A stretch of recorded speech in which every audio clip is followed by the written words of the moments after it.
Sziasztok! Ebben a videóban bemutatom a parancsblokk nevezetű itemet.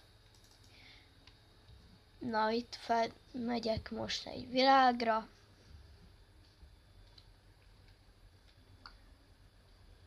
Így. És lényegében ez a parancsblokk. Ezt nem lehet az itemek közül kivenni. Már próbáltam. Beírom, hogy parancsblokk.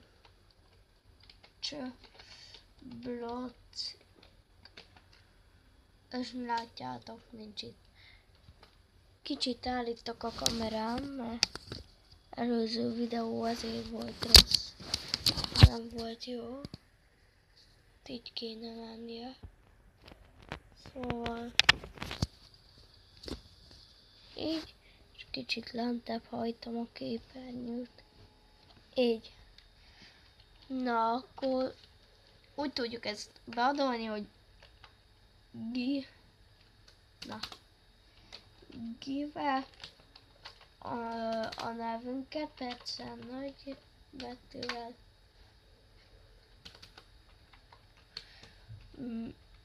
Give Andor 711, vagyis a nevetek, és Minecraft 2. És beírjátok, hogy and pasovonal block.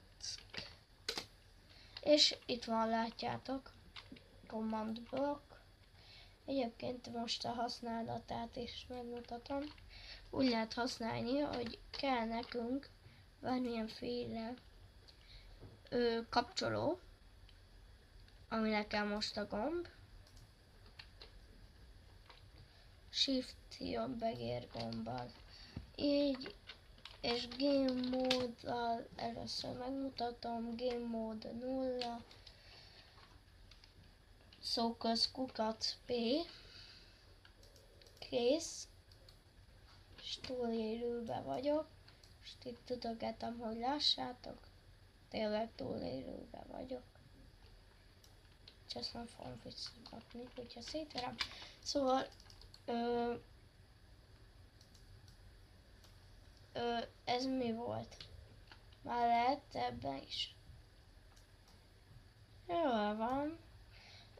Ennyi lett volna ez a... Nem lesz ennyi a videó.